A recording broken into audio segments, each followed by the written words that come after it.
Sementara itu Polda Metro Jaya siang hari ini menggelar jumpa pers terkait kasus narkoba yang menjerat komedian Nunung. Informasi selengkapnya akan disampaikan Minanti Rohanta langsung dari Polda Metro Jaya Jakarta. Minanti, ada perkembangan apa dari kasus Nunung? Ya Wahyu, jadi tadi sempat disampaikan terkait dengan asesmen karena hari ini pun Nunung akan kembali ke BNNP DKI Jakarta. Dan tadi pun Calvin Simanjuntak sebagai Kasubdit 1 Direktorat Reserse Narkoba menyampaikan bahwa memang kemarin sudah menjalani tes urin dan hasilnya pun Nunung dan suaminya masih positif, dan kemarin juga sudah melaksanakan tes lab yaitu dari rambut dan darah. Untuk mengetahui selengkapnya kami akan wawancara langsung dengan AKBP Calvin Simanjuntak. Pak, bisa dijelaskan tidak sebenarnya sudah ada hasilnya belum terkait tes rambut dan juga darah dari Nunung? Baik, sementara ini itu masih berproses, Mbak. Hasil ada 3 sasaran yang kita mau dapatkan dari uji laboratorium yang kemarin di Lapor. Yang pertama adalah kita ingin mengecek verifikasi kembali urin yang ada. Ya, tes awal urin sudah dilakukan pada saat awal penangkapan. Tetapi kami melakukan uji verifikasi terhadap urin yang ada di Lapor. Hasilnya keduanya masih positif. Ya. Yang kedua, cek uji laboratoris terkait rambut kedua tersangka dan darah. Ini masih berproses, hasilnya kita masih menunggu. Hari ini Nunung akan kembali ke BNNP, Pak? Oh, kemarin sudah. Hari ini tidak kembali lagi ke sana. Oke, Pak, ini kan tadi sempat konferensi pers terkait dengan siapa pemasok sabu yang didapatkan Nunung. Ini hasilnya memang ada 2 orang tersangka. Ini bisa dijelaskan kembali tidak, Pak? 2 tersangka ini seperti apa? Baik, jadi barang bukti yang sabu yang kita setelah sita 0,36 dan barang bukti 2 gram yang sempat dibuang, dirusak oleh tersangka NN ke dalam kloset itu berasal dari tersangka TB. Kita pendalaman ke tersangka TB, ternyata kita mengetahui bahwa sumber barangnya ini adalah yang dulunya DPO, sekarang sudah tertangkap, adalah tersangka E. Kita dalami di wilayah Bogor, kita dapati ternyata ini masih status narapidana di Lapas kelas 2A Bogor.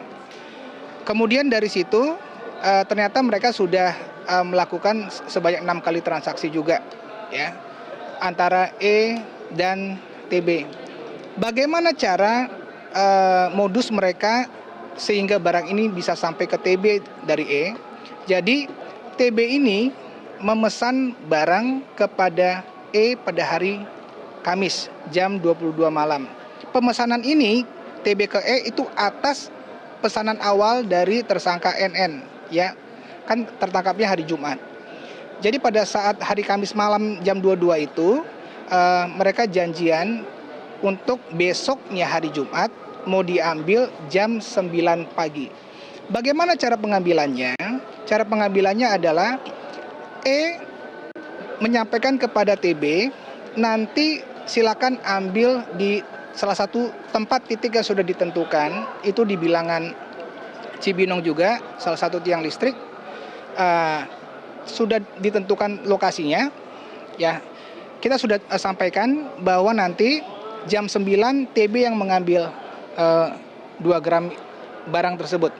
Setelah diambil, kembalilah ke rumah NN untuk menyerahkan. Itulah proses terkait barang bukti ini. Yang meletakkan ke tiang listrik ini, itu yang sekarang ini kita tentukan DPO inisial K. Seperti itu. Jadi sebenarnya masih ada beberapa orang yang DPO ya, Pak? Masih. Jadi dalam hal ini ternyata E mendapatkan barang dari IP. IP ini ternyata masih status narapidana yang berdekatan selnya di sana, ya, di lapas sana. Nah, IP menjual barang kepada E itu seharga 900.000 per gram. Tetapi turunnya ke E ke TB itu seharga 1,3 juta. Jadi ada keuntungan 400.000 setiap gramnya. Nah, ini kira-kira hanya 1 kali transaksi saja yang dilakukan oleh NN kepada E dan lainnya, atau sebenarnya transaksi terjadi? Pengakuannya dari Maret kemarin sudah 6 kali, ya, pengakuannya. 6 kali dari Nunung saja atau bagaimana? Pengakuannya dan kita tuangkan dalam berita acara pemeriksaan, kalau NN ke TB itu 6 kali. Kemudian kalau TB ke E itu 6 kali juga kurun waktunya. Tetapi kalau antara IP itu dari Februari, ya, 3 kali. Jadi Bagaimana proses pembayarannya? Kita masih DPO juga, ini ada AT namanya, itu yang mentransfer hasil kejahatannya, itu yang ditransfer ke pemilik barang di atasnya, yaitu adalah DPO Jul. Jadi masih ada pencarian 3 DPO lagi. Baik, berarti saat ini masih terus pendalaman ya Pak, pencarian DPO tersebut. Terima kasih Pak Calvin. Jadi itu dia wawancara kami dengan Calvin Simanjuntak sebagai Kasubdit Direktorat Reserse Narkoba. Jadi dapat kami sampaikan lagi bahwa sebenarnya tadi tersangka yang baru diungkapkan yaitu E dan juga TB ini merupakan mereka tertangkap di dalam narapidana karena mereka ketika dalam masa pencarian mereka itu sebagai narapidana, dan tadi pun dalam konferensi pers memang juga hadir kepala keamanan dari lapas, salah satu lapas di Bogor, dan menyampaikan bahwa mereka memang kecolongan di mana handphone tersebut dapat masuk dan dibawa oleh tersangka E ini dalam satu tempat yaitu berisikan gula seperti itu. Dan tadi masih disampaikan lagi bahwa pencarian masih terus dilakukan dengan beberapa DPO yang sempat menaruh barang bukti sabu lebih tepatnya di bawah flyover Cibinong, dan itu pun tepat berada di bawah flyover tiang listrik dan dekat sebuah warung. Demikian Wahyu yang dapat kami sampaikan. Baik, Minanti Rohanta melaporkan langsung dari Polda Metro Jaya.